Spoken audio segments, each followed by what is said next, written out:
Alright, welcome to Behind the Wrenches with Zach and Randy. Today we're talking shop stuff. Okay, we're at the Midnight Motors We're stage. at the Midnight Motors Off-Road Event Center Off-road event center stage in Bentley, Michigan. Yep. Yeah. Emporium. So, as a shop owner, I gotta tell you something that makes me laugh. Oh yeah. You know what sucks about being a shop owner? What? About 2 weeks ago, I was about 6:30, 6:45 at night, and my phone rings. And some guy I know decided to put his own valve stems and tires on his car, and then drive it 35 miles and blow a tire, and then called me to come save him off the side of the road. Well, yeah. Are you familiar with this story? Yeah, I heard about this. He rescued some guy. No, I bought Amazon valve stems. That was my own fault. Because I have an Audi, and it's got tire pressure monitoring, and I wanted tire pressure light out. And so I was like, well, I'll buy these cheap valve stems that have the same megahertz. We'll see what happens. And we're driving in town, me and my wife, and I'm 80 miles an hour. I set my cruise at 81 everywhere I go. I don't care. On the highway, whatever. I wave at the police. They, hi. So it's dark. I'm like my car's like starting to pull. I'm like, something's not right. And then I can hear the tire, and I'm like, oh, crap. And I just make it past Beaver Road exit. And I'm like, damn it. I says, how did I get a flat tire? And I pull over, and the valve stem's gone. Now, mind you, it's brand new. I just put it in 4 hours ago. Right. And I'm like, are you kidding me? So I back up the on-ramp, which is a big no-no. I hope I can't get in trouble now for it. Yeah, right.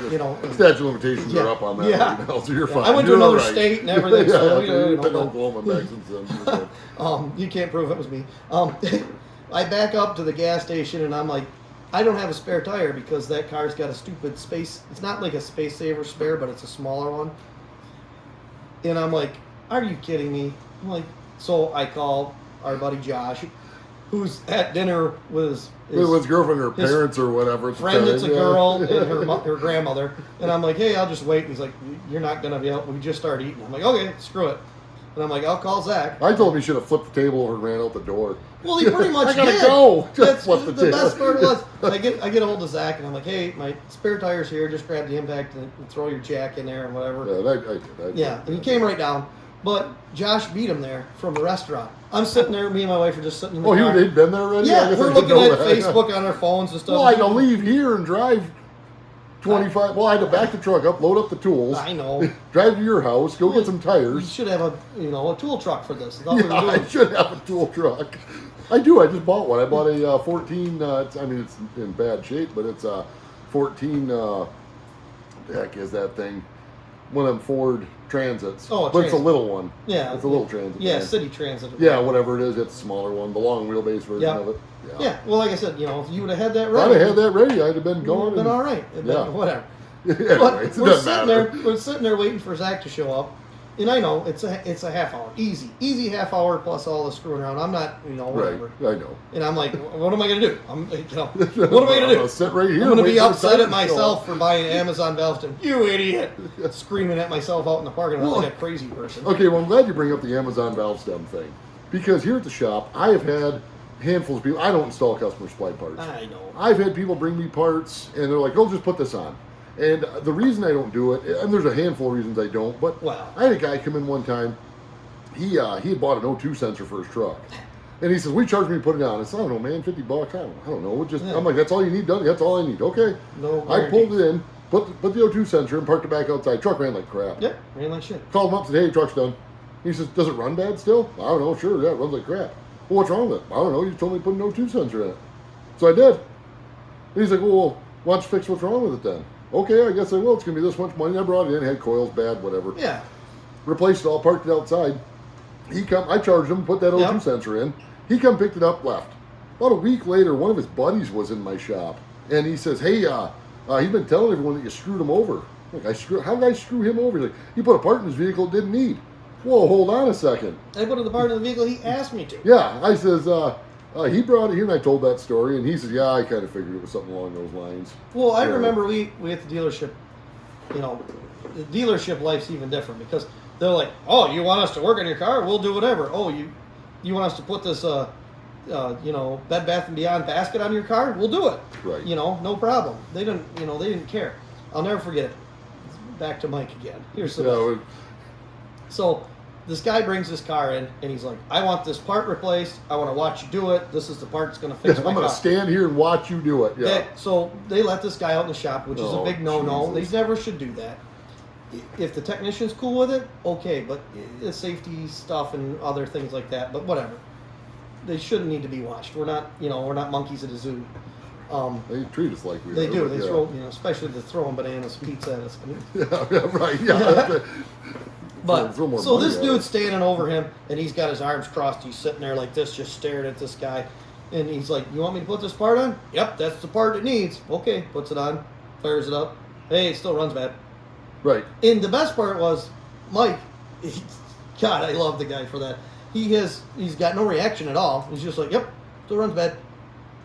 The guy's like, "Huh? Okay, I'm gonna pull it out." Yeah, And we're like, done here. Not even like you want us to look at it, figure it out. Yeah, none of we're that done stuff. here. Nope. Yep, I did what Just you gonna wanted. pull it out. I'll see you later. I was doing way back when we did a lot of intake and head gaskets on 3-4 minivans, Buick Rendezvous, Pontiac Montana vans, all that Yeah. stuff. And I pulled it all apart, pulled the heads off. I was doing head gaskets, what it was. I pulled the heads off. They were warped, not shocking. Set them on the machine shop side. They were machining them, and this customer insisted on coming to the shop. It took me a day to tear it down. They had the heads for like a day or two, then about a day to put back, if that, not even a day to put back together. This guy insisted on coming to the shop every single day his van was in there. Yeah. And I get the Donuts. heads. What's that? Tell them to bring donuts. Yeah, no kidding. So I get the heads back, and they're sitting on the bench, and I get the new head gasket, and I look up, this guy's standing there. He's like, I just wanted to see what was going on. And I put my hands on the core support of the van. I'm looking down, and I says, man, I really wish I knew how this went back together. And he turned around and walked out Yeah. the door, and I didn't see him again until it was done. Yep. Thank God, that's what it takes to get rid of you idiots. Yeah. Well, I remember they did that. I had pulled a dash on an Audi, No fun. and you pull one of them out, and it looks like a car wreck once it's done. And they're like, "Hey, the customer wants to see," and I'm like, "No, no, no." They're like, "No, it's going to be okay," and I'm like, "No, it's not going to be okay." It's not okay.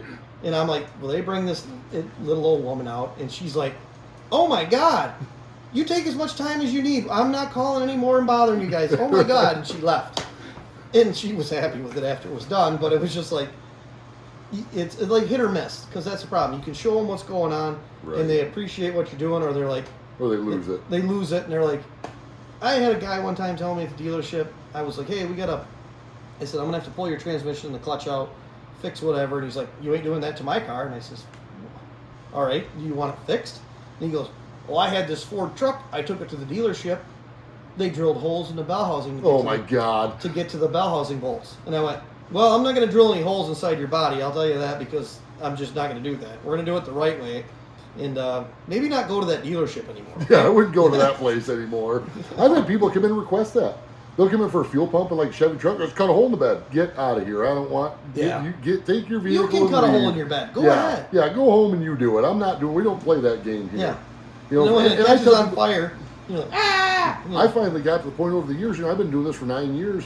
I got to the point where I started telling people flat out, right, if you're not doing it right, you ain't doing it in this shop. No. So get out. No, there's enough time to do it correctly. There Yes. always is. I mean, even I get it. But people, I understand people trying to save a buck, but you know what ended up costing them more in the end, anyways. Yeah. So, Yep. well, the thing is, I don't know when it happened, but I want to know when everyone seems to think, or when the ideal came along that everyone can do our job. I don't get that. That floors me. to Well, this day. I don't. It's not that everyone thinks you can do your job. I think it goes back to the thing we talked about before, and this thing is the fact that this was always the fallback career for everyone. It was. That was the You thing. know, Yeah, it's let's like, go fix cars. You know, if I can't. Simple. Right. It's You know, not simple. And it's not. Any vehicle built past, well, I don't know. I don't hate to make that general statement. I would say like 12 or 15. You know, that's kind of a generalized it's not even statement. that. I mean, the stuff I was working on. Yeah, but Audi and Volkswagen, they're light years ahead of where everyone I else know. is. GM and Ford and Chrysler, they're still building cars with sticks and stones compared to what I know, and that's VW is doing. Remember, Audi, I know what story you're going to tell next. the- so yeah, the when I was Morley- in college. Oh, I thought you were talking about when I was in college, and I was all excited when I went right up and told you, like, hey, we're learning about variable valve timing. And you're like, we've had that for 10 years. Yeah. What are you talking about? So we were working at Morley, and we had they had training at Morley all the time, GM training and stuff like that. And I'll never forget it. It was CAN or something. I don't remember. They were like, we got this new high-speed CAN. The instructor is just building it up, and everybody in the class is getting like this. CAN All bus these guys, systems, now, yeah. all these guys are seasoned mechanics, every one of them. And they're like, all right, all right. And he says, this applies to everybody in this room except for him, Randy. He said, because everything he's doing is we're just getting it. He's done it 10 years ago. Yeah, because that's how far ahead of the game they are. It's German shit. They are. They're just like, oh, you think that's great? We're going to do it with light. Right. You know? Now they're in the, well, I mean, they've been using fiber optic for years. Yeah, tons of years. I mean, I can repair fiber optics. I still have the stuff to do it. Nice. I mean, I've never had to. I mean, it takes a lot to screw it up, but I mean, it's a really good system as fiber optics as far as I'm concerned. Yeah.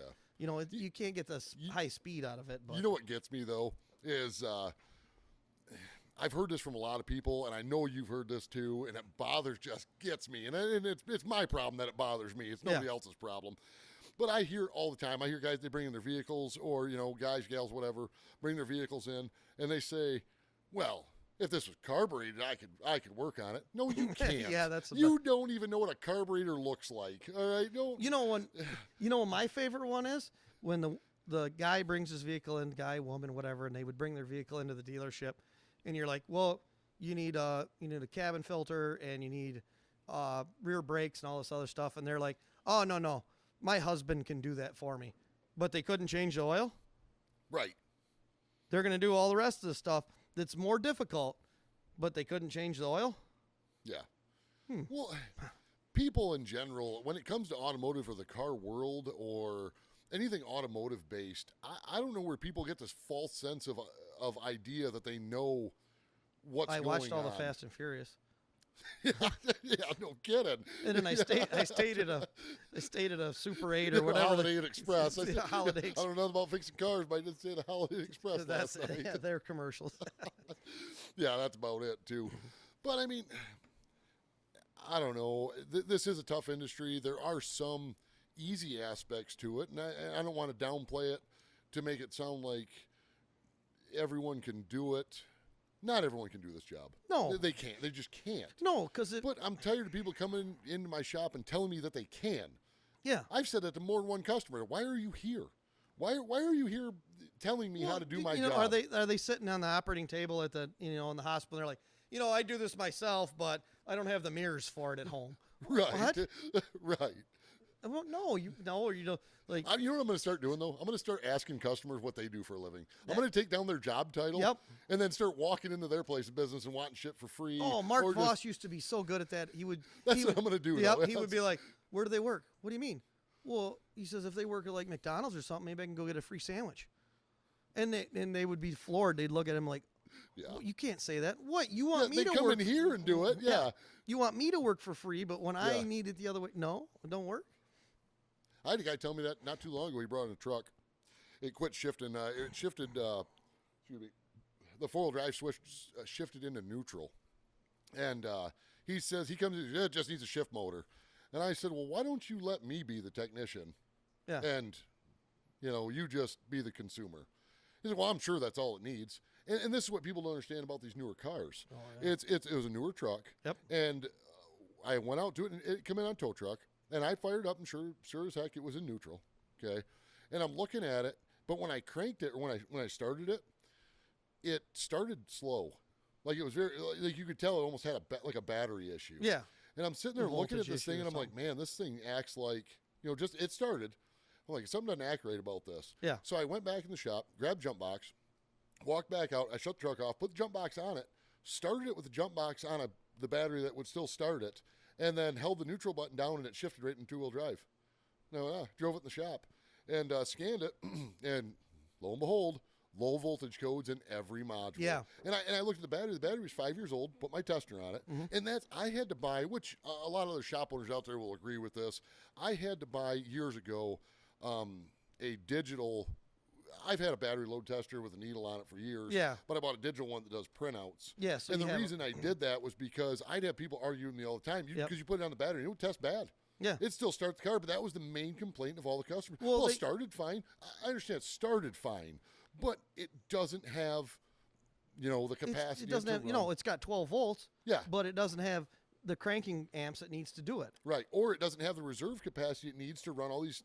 There's 36 modules in a typical vehicle, Yeah. roughly. Yeah. And if you have a voltage spike or a low voltage issue, it can cause that module to not come to life or freak out for a moment. Yep. And I tell people that all the time. I've asked that to people, do you have a home computer? Like, especially when it's cold outside. We've been experiencing a bad cold snap here in Michigan. Yeah. I've done more starters and batteries in the last 2 weeks. Oh, it's been ridiculous. Than I've done, and heater mode or dash mode door actuators Yep. and stuff. But I tell people all the time, take your cell phone, put them on speaker. Sorry. It was just the Pope. He just wanted to make sure everything's good. Yeah, that's right. Tell them we're good. We're doing all right today. Oh, wow. I didn't know what time it was. Tell them sorry we missed them in church. Yeah. Yeah, no, you have a Christmas party today. I do. I forgot about that. That's all right. But anyways, I tell people all the time, take your home computer or your cell phone and walk out in the cold and pitch it in a snowbank. Yeah. And come back to it an hour and tell me how it works. Your car's no different. No, and the car's even more susceptible to it because you got ground cables that corrode and other things, and Right. They're just you got going on over there. Somebody's Phone just keeps worried. ringing. Yeah, just somebody's worried. Yeah, so Are you enjoying yourself? Stop it. yeah, stop calling me. But no, And I say that all the time, though. Well, especially when it's hot outside too. Go same thing. Well, Yeah. I mean, it resistance is a big deal in the automotive industry. Huge Yeah. resistance and wiring can cause problems.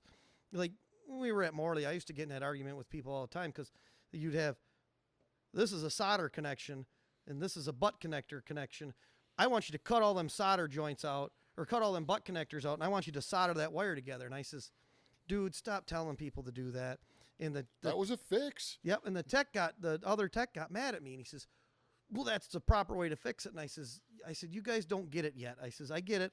GM hadn't been there yet because this was 20 years ago. Right. Or 15. Yeah, How long you been back? 12 years. Okay, 12 years ago. Yeah, 12 years ago, whatever. And I says, you guys haven't got there yet. I says, GM's going to get there, and you're going to find this out. I says, 70% of these people out in this industry can't solder correctly. No. You can glob it together, and it could hold a semi-truck from pulling out of your driveway. Right. But the resistance is so high in it, and it's so sensitive. Yeah. I These said, wires are tiny. I says, you got to watch that. I says, that's the biggest thing. I says, resistance this kills these cars. It does. Yeah. You And the thing is, what we need people to understand is that you're basically driving a rolling computer. Yeah, they don't get it. Well, and you're driving something that you're driving to the party store. In 1969, they went to the moon with less shit. Right. The moon. Right. They left the planet. You know what though? Can we need to address something too, and this is something that's always bothered me. Okay, and I don't know how to fix it, so I'm going to ask you how to fix it because I don't know. Okay. What terminology can we use to differentiate a vehicle that is a crank no start or a no crank no start? And I'll tell you this: I have had, and I've asked people this on the phone, and I don't know. I don't know. I just had this. Well, okay, so I had a guy or a customer, whatever it was, called me up and says, my vehicle won't start. Okay, fair enough. It won't start. You want to bring it in. Okay. Yeah. So I said, does it crank and not start, or does it not crank and not start? And all he could say was, man, I go to crank it up and it won't do nothing. Okay, but is it cranking over? Well, every time I crank it up, it doesn't do anything. Okay, does it Car won't crank up. Yeah, I hear that all the time. It won't crank up. But is the starter engaging? Is it the window motor? Right. But, I get that all the time.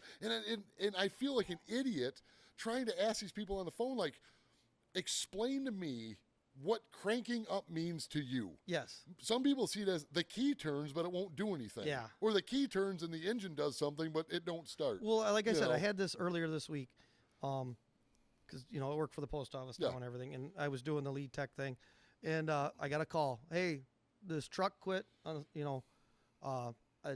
knew the carrier well, driver and instructor, I figured had very good knowledge of vehicles. It was like, it won't start. I think the starter's bad in it. I was like, well, all right, we can't tow the thing anyways. I said, get it towed in here, whatever. Well, they dropped it off at the wrong place, so I had to go try to get it the next day. And I'm like, well, I'll take the jump box. We'll go over there. It was a dead battery. Right. Not that it wouldn't crank. That's what I'm And saying. she said, though. like, they told me, straight up, I think the starter's bad, which is a problem they have on those because they got a gear reduction starter and it breaks the gear. Oh, and I'm okay. just like, it needs a starter, no problem. But no, it needed a battery.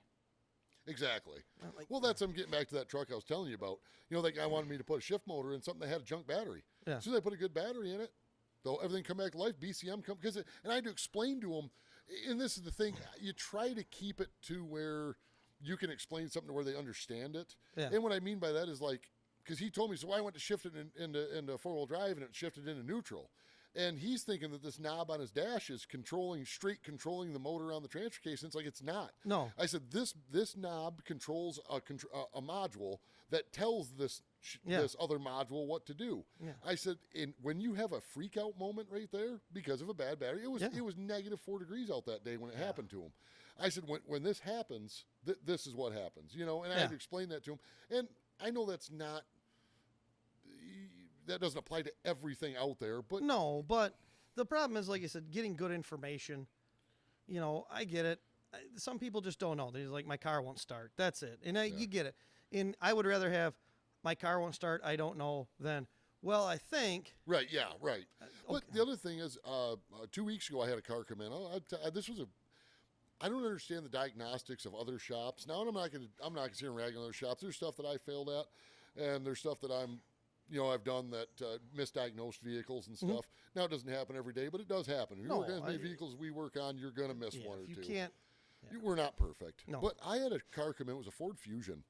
And the gal that brought it in said that her exact words were, when I'm driving down the road, it pulls to the right.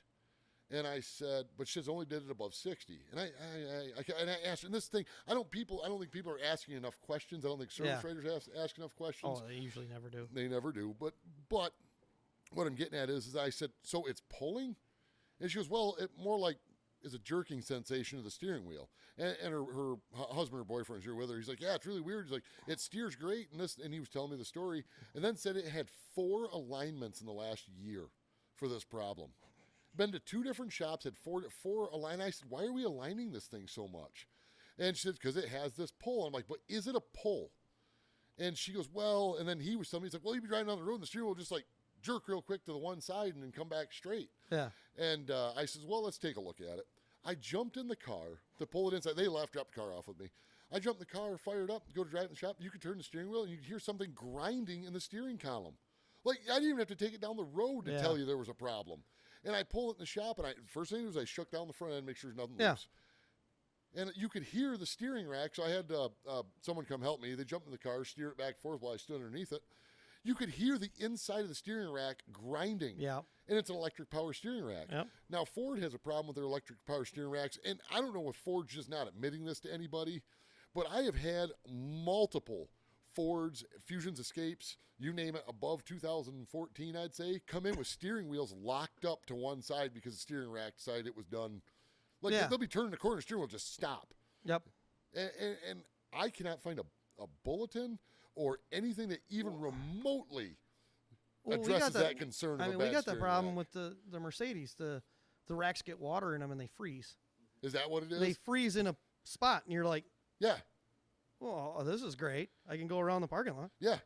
So I put a steering rack in it. I talked to her. She called me, that was a couple weeks ago. She called me last week. She said it hasn't done it since, and she is super happy. But she asked me the same question, and this is why I don't like to dog on other technicians, because there are a lot of smart ones out there. I just don't know how you get. But she says, man, it steers great. It works great. But she asked me the question that I've got asked a lot. How come you caught this and no one else did? I don't know that answer. You know what I'm saying? I mean, maybe I'm more thorough in my diagnostic. Maybe they were brushing her off, or maybe she wasn't explaining it correctly to them. I guess the biggest thing is, if she went in there and says, I need an alignment. That's the thing. We don't know what she was saying to these guys. I mean, because I'm sure she was, because she was telling me the story. Basically, coming in, I have a pull issue above 60. Well, Well, I can remember getting them cars like that from other shops and stuff like that, and I'd be like, well, this is what they did, and this, and I don't care. we don't care what they did. We're going to start from scratch. What was the original problem? When did it start? I'm going to go duplicate it. Because if I can't duplicate it, We're not going to go chasing something and throwing parts. You know what really pisses me off, though, as a shop owner, again? I'll tell you this, is that I'll get cars in here with a problem like that. Now, this gal wasn't that way. She was super cool. Her and her boyfriend, her husband, whatever it is, super nice people, and they're real easy to do business with. And but I've had other people bring car in with a problem, and the first thing they say is, I've been to 3 other shops with this problem, and then you find the problem, call them and tell them, hey, it's going to cost us to fix it. And they go, well, these other shops already charged me to fix a bunch of stuff. Well, that's not my problem. Yeah. You know, they're like, well, how come that's so expensive? You had no problem paying another shop $1,000 to screw your car up, but you're going to be mad when I tell you it's $800. Yeah. Why are you mad at me? Yep. You know, take it back to them, make them fix it. You know, I don't. Well, that's the problem. We hear that all the time. You get to a point and you're like, well, I figured it out. I need to be paid for my time, and this is what's going to take to fix it. Right. The other thing is, when it comes to consumers, is, you know, obviously we're in a service industry. Yeah. But I think people are so arrogant when it comes to the car industry, whether it's buying cars, fixing cars, and all this other stuff. Even if you're not in the industry, you have to be a part of it, because if you're driving a car every day, well, you're part of it. Yes. You know, but I think that they have, and I'm trying to find the right wordage for this. I don't want to call them stupid tendencies, but I think they research stuff that actually makes them dumber. Well, you get what I mean, I don't know how else to say it, because they come in thinking that whether they're buying a car or having a car fixed, they come in and, I know everything there is to know about this car. No, you don't. You read a few things. Yeah. You know. Well, it was like you run into both sides of the spectrum at the dealership, especially. You got the guy that never read his owner manual, doesn't know anything about the car, and is upset because this doesn't work, and this is how it works, and it's right. Or you got the guy that read his owner's manual back and forth, upside down. He's like, this is how it says it's supposed to work, and it don't work like that. Yeah. And you're like, I understand. But that's the other thing when you talk about sales guys. I'll just come out and say it. Sales guys, they're different. I mean, we're a different breed of technicians, but those guys in general are. I get so angry at sales, because I can't tell you how many times at the dealership that a customer would come in with a car that their phone wouldn't pair, or something didn't work, and it's like, did your salesman not explain this to you? Now they'd come get me because I was good with the customers. I come in and explain to the customers what's going on and this and that, whatever. Well, they're too busy.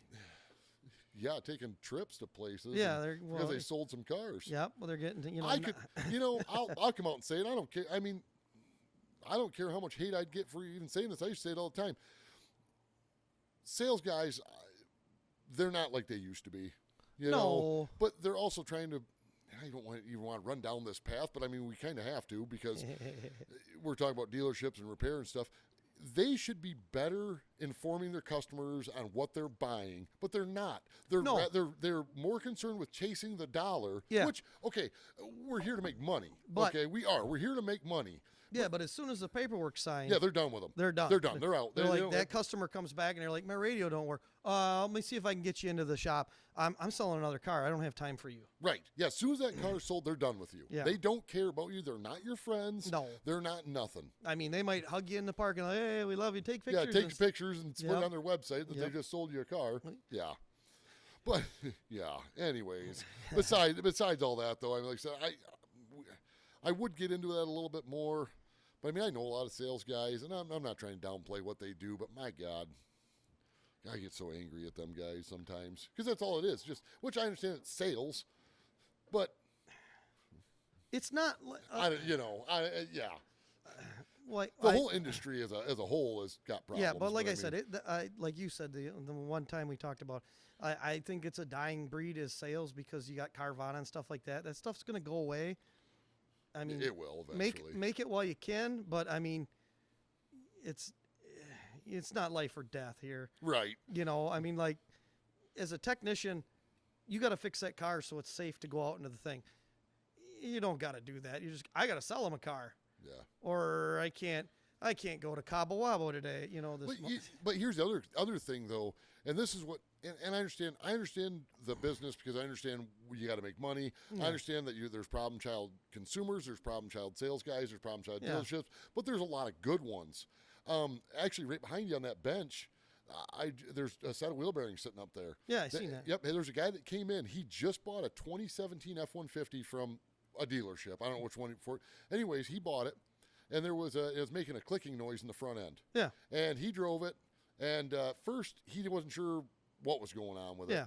Super nice guy. I've done a lot of business with them guys. They're a super cool company to deal with. Yep. But anyways, he drove it for a week, and it got louder and louder and louder. And he took it back to the dealership. He's like, hey, guys, this thing's making some hellacious noise in the front end. Now, whether he bought an extended warranty or not, I don't think he did. But anyways, But anyways, they basically told him to piss off. It's not our problem. You bought it as is. Get the hell out of here. He brought it here. Come to find out, somebody, whether it was their service department or somebody, put brand new wheel bearings in this truck and put the wrong wheel bearings in. And the gear mesh for the four-wheel drive actuator to the gear was not correct, and it ground all the splines off the hubs because the hubs were that's for cool. Yeah, that's what they're sitting behind you. You can see, you look when we later on, you have to look at them. The splines are gone; they're ground right off the hub bearings because they put the wrong ones in. That's what we got. Right? Did they work? Yeah, they worked to get the wheels rolling. But Yeah. that was about it. So, anyways. I don't know. We go on that for days and days and days. Well, I don't buy the extended warranty. I mean, I buy the extended warranty to a point. The dealership should stand behind the car. But To a I also point. understand as is as well. I mean, get as is, but I mean, yeah, bring one over here, Rap. if that thing, like, Et cetera, you're on the table. you know, if that was a safety issue, you know, I mean, we go back to your dually. I know that one still makes me mad to this day. You know, I mean, it should be safe. Yes. That's all. If your radio don't work or a window doesn't roll down, okay, Yeah. that's whatever. But if it's not safe, the problem is that these dealer boys got their hands so deep into our government's pockets, yeah, or that they will not do anything about it. They will back them dealers 100%. You can sell a 100% unsafe vehicle, and in the state of Michigan you can, and there ain't a darn thing you can do about it as a consumer. yeah, it's nuts. I mean, I don't know. Right. They should be safe. Used cars should be safe when Yes. they're at least, so like you said, no airbag light, tires that have at least, 30 seconds or 30 seconds of tread. You know what I'm saying? Yeah. And brakes that are above like 3 millimeter. Yeah. Just something. Yeah, I mean, I think that well, should I be think a it's, law. it Or comes. there should be some there type should be of I mean, if you're safeguard. buying something that's $1,000 or less, I get it. Right. I get as is. I get that. But you're spending $10,000, like, Yeah, he paid 30. I want to say it was $32,000 for that truck. $32,000, and it's got the wrong wheel bearings in it. Yeah. Right. Exactly. Give yourself a hand. Right. I mean, come on. But my question is I don't know if the dealer put those in. I don't know who put them in. There's no paperwork on them. Yeah. But the thing is that they knew when they took it in that this was an issue. Now, this is not a safety concern because it's just because the four-wheel drive won't work. The bearings themselves are actually fine. Yeah. But the gears are junk. Yeah. Now, you can see, look at Yeah, how it's all ground chewed down up. that is. Whenever, I mean, I mean, I have a dealer's license. I sell cars. Yep. I do. I sell cars. And you know what? If I were to sit down in a meeting with finance managers and everything, they'd tell you that I'm the dumbest car sales guy around because the cars I'm selling, I go above and beyond on. Yeah. But you know what, though? And here's what bothers me about the dealerships, and this is what makes me so mad about the dealerships, is that they are, for the most part, a one-and-done store. You come to me as a dealer. If I'm a dealer and you're coming to buy a car, I'll get you for every bit I can. If I don't see you again, at least I got you. Yeah. But how I sell cars is I'll sell them at a better rate or a fair price. My cars are not overpriced, but they're not underpriced. No. No, But when you buy it, it's good. they have good tires, good brakes, good wiper blades, air filter, and cabin filters. They are maintenance when they leave. That way, and I figured that out early on, as they all should be, because I had one time, I had one problem with a customer, and I made it right away. I did not change the air filter. He bought a car from me. He left. He went to a quick lube place, whatever it was, when the oil change was due. Yeah. And I did not change the air filter, and it was dirty. He come back here. He was not mad.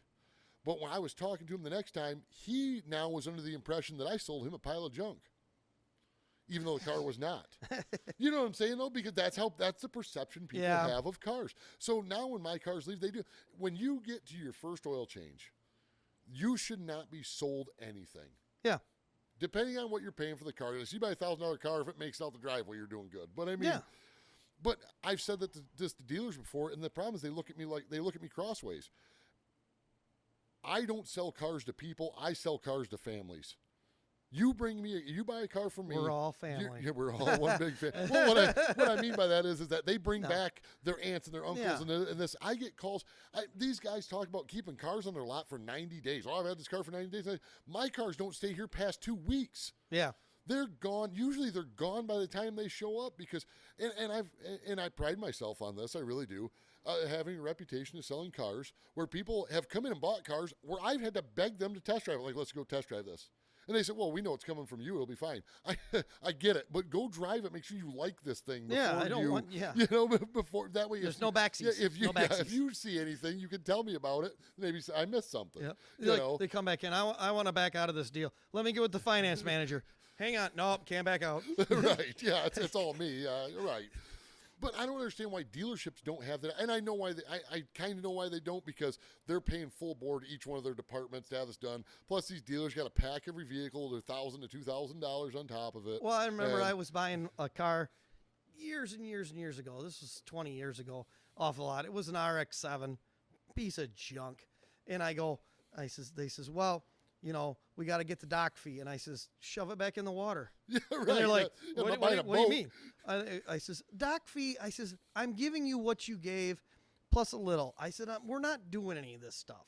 I said, if you want to sell me the car, I'm willing to buy it. If not, no one else is going to, because it doesn't run right. Right. And I think they ended up sending it to the scrapper because we couldn't I wasn't able to pay the dock fee. You know they changed it from dock fee now, don't you? Now what? Now it's I'm not kidding you when I tell you this. I've seen it with my own two eyes. It's the DIC fee. Like that is the actual that's what they're putting in you when you're signing the papers on that car. They're so blatantly obvious about screwing. You know, I'm not saying they're screwing people. I'm just saying, like, they're not even shy about it anymore. You know, like, this is a great idea. Thanks. Right. Well, it's named after Dick. You know Richard over there. Yeah, you know Richard over there. Yeah, he came up with the idea. But anyways, besides all that, we have to talk about something else important real quick. Okay. Why is there a Jeep behind me? Oh, because it's whose is it, Randy? Well, technically, I haven't taken delivery of it to do the Toretto thing. I haven't taken delivery of it yet. He's taking it to get it washed. You know, it's a quote, some Fast and Furious crap. I mean, come on. No, I mean, yeah. There's a 99 Wrangler sitting behind me right now. Yeah. Well, I mean, on the good side, you know. You know, there's 7 of them here now, right? I know, and there's going to be 8. I'm just telling you. I'm just letting you know. There's going to be 8 because we're going to bring another one here. Well, we didn't get a lot of hate on our Jeep video, so I mean, we figured we'd just start buying them. I mean, well, like I said, here's the whole thing. Me and Josh just went to Oklahoma. That was so you guys just got back from Oklahoma from 2,000-mile round trip. You know, we took your 40-foot trailer, which we could have just took my 30-footer because we bought one freaking Jeep. Bought one. We were going to buy a bunch 2,000 miles, one vehicle. We were going to buy a bunch of stuff. I had all this stuff, and Josh kept talking me out of stuff. He said, "You need to buy something that runs and drives." And I'm like, "I don't want something that runs and drives." I says, "Because I want a project. I want, because we're dumb like that. Yeah, I get it. Yeah, I know. So we were, in all intentions, I thought he was going to flip that Jeep. And he drove it 20 miles, or I don't know, 10 or 15 miles back to the hotel. And then he fell in love with it, I guess, because it's so comfortable for him to sit in it with the big stereo. Yeah, that's a big stereo. I got in that thing. I couldn't let the clutch out all the way. I could get in this thing because I'm short, but Josh and Zach, both of them are tall. They're inside there. They're like, knees are up here and stuff, but whatever. But so I had made a deal on a Jeep, and we tried to pick it up on the way down because it was 3 hours north of where we were. We had to go by there though. So we made this deal. Josh buys his. We put it on the trailer, and I'm like, man, the trailer's really empty. There's only one Jeep on it. It's feeling lonely. Right. So we meet this person off of Nowhereville, off of the highway, in the dark. She's like, it was a woman. She says, man, you're not going to be able to see anything. It's dark. I'm like, okay. Well, we get there. The pictures of the Jeep are from 6 months ago. Oh, yeah. It's sitting in a different spot. Oh, now we're going down the Facebook rabbit hole of how people don't know how to sell vehicles. Sitting there, in the pictures, it had no front clip on it, which I wasn't worried about. Whatever. Had good tires and stuff like that. But she's like, bring an air compressor. I'm like, I'm from Michigan. Right. You can't run home and get one. Well, we get there, and it's like, we build all these trucks and Jeeps and rock crawlers and stuff. Sure, and I'm like, and nobody could put air in the tires of this thing? And I'm like, whatever. We get there, and I'm like looking at it, and I'm like, man, the tub's in really good shape. The frame's in really good shape. And I walk around the front, and I'm like, this frame's bent. Frame horn's bent sideways on And it. I'm like, man, it's a Leaf Spring Jeeps. It's a YJ. And I says, man, this is bent. And she's like, no, it's not. It's the tires are flat. Yeah. And I'm like, man, I can see it in the dark, and it's bent. And I walk around the back again, and I'm looking at it, and Josh walks up front, and he goes, yeah, you're right on. This frame's bent. And I'm like, man, I can't give you what you're asking. I said, if you'll do this, we'll drag it up on the trailer, and we're out of here. I mean, plus it's full of shit. I mean, literally, I don't know if it had more Jeep inside it than on the outside. But it was, but I'm like, she's like, we were going to build a rock crawler out of it. And I'm like, it's bent. Like, the frame is bent. If you're going to build a rock crawler, you need to start with a new frame. And, you could use the tub, but, I mean, and I was just like, man, I was so disappointed. And then we drove back another 1,000 miles with nothing on the trailer to drive 30 miles to buy a Jeep. Right, buy another Jeep. You know what bothers me so much about the Facebook thing about people selling vehicles? How is it that these people can take 987 selfies in a day, but they go to sell a vehicle and they get one picture from 40 feet away? Yeah. I bet money that they're the same people that find Bigfoot in the woods. Yeah. Well, the best part was, like, I got the Ram Charger for sale, and that guy came and looked at it, and he comes in, the first thing he does, he's like, man, this is better looking than the pictures. And I'm like, have you ever had anybody show up and say that about anything? Right. I have not. And I went, wow, I guess I take really shitty pictures, but I'm glad it's, he's like, no, he says, this thing's very, it doesn't hurt to take good pictures. Like I said, well, I shouldn't say that. I downplay mine quite a bit. I don't sell cars on Facebook, though, because it's a joke to try to sell cars on Facebook. But the few times that I have, I just tell people, this is how it is. I had a dealer call me one time. See my post on Facebook for cars? He says, you're being way too honest with people, right? What? I had a car that had bullet holes in it.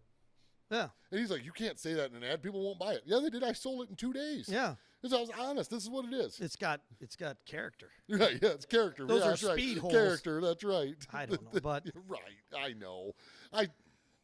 I know you can't buy anything. It is what it is. But it's like, one more picture. That was the problem. There was all the pictures of this thing were from the side or the back. There was none from the front because they knew the frame was bent. I'm like, whatever. But then the other thing is you put, a dozen pictures on Facebook, then you get people that message you got more pictures? My favorite thing to get asked is, how much rust does it have? I don't know. It's got rust. They will send me pictures of all the rust. Why don't you just come look at it? I'm 8 hours away. Well, good for you then. You don't need it. Yeah, well, that's what, I was like, I'm willing to come look at this. We had made a deal on a price. I said, if everything is what you're saying, I'm willing to give you this. Yeah. And then I got there and I'm like, oh God, I'm like, really? I'm like, on top of being, the driveway was just wide enough for my dually in your trailer. Oh, like, yeah. just, I'm like, massive. I'm like looking down. I'm like, holy crap. And, Josh, like, what? And I'm like, we're almost hitting the fence, man. And I'm like, now we got to go out in this back 40 field. You would, you've been getting me back from the time I dinged the side of your trailer. Yeah, I didn't hit nothing. Well, the only thing we did, like I said, we did have that ramp open up. That scared the living shit out of me. Yeah, I was glad it happened in the parking lot. We had the big mega ramp open up right as we got to the hotel, and it's dragging. And I'm like, holy, what the? I can see I need to adjust those. I was like, wow, I'm like, I didn't realize there was a problem. I've told that trailer, only you, because I've been towing that trailer for the last 2 years. And well, that's the thing. We went 500 miles, and it didn't do it. We got off the highway, and it opened. Oh, yeah. I'm like, you know what's funny is the last time I was latching them ramps down, I said, man, it's only a matter of time if one of these opens up on the highway. As I'm snapping the thing down. Well, it kind of floors me that, like, your trailer, like, mine's got the bars to, you yeah, mine don't have bars. Isn't that kind of weird? It's got them just you should have those to, for tension to keep it from rattling. What's crazy about that trailer, too, is you notice that the ramps don't stand up on that trailer? Yeah. I'm going to add the pins and the bars. Yeah, well, to that's like I was telling Josh. Up. I'm like, man, I says, we got to be careful what we buy because if, because I was looking at a van, I was looking at excursions, I was looking at all this big shit. And I'm like, if we got to make sure it can fit on the trailer and we can't pull forward and back up onto the ramps. I says, because if there's that much room, we don't need to pull forward. Yeah, exactly. I mean, unless you're trying to get the weight right, Right, yeah.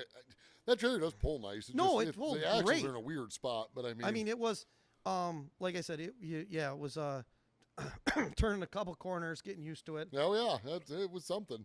Yeah, I think it's like 44-foot overall length, but the axles are really far back on that thing. Yeah. So, but anyways, well, I guess Yeah. we will wrap something up for the day. And Yeah, I got a Christmas party to go to. yeah, so. I don't have no Christmas parties today or nothing. Yeah. At least it's the end of the year. It is the end of the year, though. Yeah.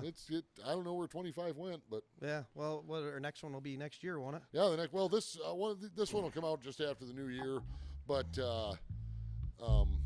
we'll have to find some new topics. We have a lot of topics, a lot of things to talk about. Well, we got a lot of talking about, but I mean, yeah, we'll dig up some more stuff. We got lots of hot air. Oh, we got lots of it. Let's from Behind the Wrenches with Zach and Randy, and we'll see you guys in the new year. And everyone be safe and be healthy and be happy.